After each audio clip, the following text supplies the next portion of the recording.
So dear students, now the problem is find the ratio of time period of two identical springs if they are first joined in series and then in parallel and a mass m is suspended from them. Okay? तो problem बच्चों कह रहे हैं कि दो identical spring है, identical हैं इसका मतलब क्या है कि उनका k बराबर है. ओके तो पहले हमने उनको सीरीज में कनेक्ट किया है. अब चाहे मास को आपने लटकाया है, चाहे आप किसी फ्लैट सरफेस पर उसको ऑसिलेट करवा रहे हैं, तो बहरहाल जब सीरीज में कनेक्टेड है तो k equivalent of series spring यानी कि उन दोनों को मिलाकर मैं कोई एक स्प्रिंग मान के अगर कैलकुलेशन करूं तो कैसे निकलेगा k equivalent for series configuration. इसका reciprocal is equal to reciprocal sum of reciprocal of the k for both the spring. Hence k equivalent can be calculated as k/2. क्या बात समझ में आती है? अगर दो आइडेंटिकल स्प्रिंग सीरीज में लगी हुई हैं तो k/2 हो जाएगा k इक्विवेलेंट सीरीज के लिए. ये बहुत सिंपल सी बात है, पहले भी आप जानते हैं. अगर पैरेलल में दो स्प्रिंग कनेक्टेड है तो पैरेलल में ऐसे नजर आएंगी. तो इनका जो k इक्विवेलेंट होगा उसमें क्या करेंगे कि दोनों के k को जोड़ देंगे और ये आ जाएगा 2k. ये तभी आएगा जब आइडेंटिकल होंगी, वरना k1 प्लस k2 आएगा. बात क्लियर? अच्छा देखिए, मैंने एक पैरेलल की कॉन्फ़िगरेशन बना भी रखी है कि एक मास m अगर पैरेलल में कनेक्टेड हो तो ये देखने में सीरीज लग रहा है but its effect is parallel. ये बात नोट करने वाली है. It is for parallel. Okay बच्चों, ठीक है.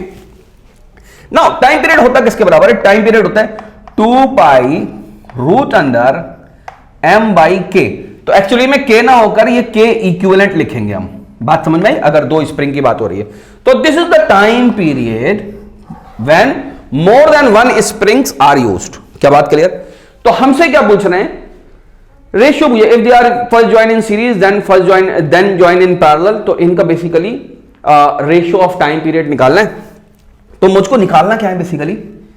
जब ये सीरीज में कनेक्टेड हो और जब ये पैरेलल में कनेक्टेड हो, उन दोनों के वक्त जो टाइम पीरियड का रेशियो का वो निकालना है. तो मैं फॉर्मूला लिख देता हूं 2 pi root under m by k equivalent, क्योंकि ऊपर सीरीज है तो मैं यहां पर ऐसे ही लिख देता हूं upon 2 pi root under m upon k in parallel. क्या बात समझ में आई? 2 पाई से तो 2 पाई झट से कटेगा, m भी कटेगा, kp ऊपर आ जाएगा, k इक्विवेलेंट नीचे आ जाएगा और रूट में रहेगा ये.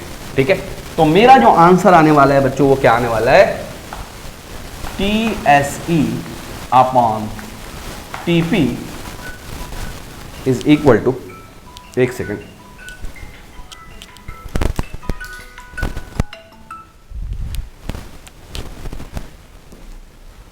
Is equal to under root KP upon KSE. और ये इक्विवेलेंट है ना, इट इज इक्विवेलेंट. KP किसके बराबर है? जब वो पैरेलल में थी इट इज 2k, और जब ये सीरीज में थी तो ये किसके बराबर है? k/2. और रूट में ये 2 ऊपर पहुंच गया तो यहां पर आ गया 2. तो TSE upon TP is equal to 2/1. That is 2:1. तो बच्चों क्या हमारे पास आंसर है? Answer B is the correct answer. Okay बच्चों, नोट कर लीजिए इसको.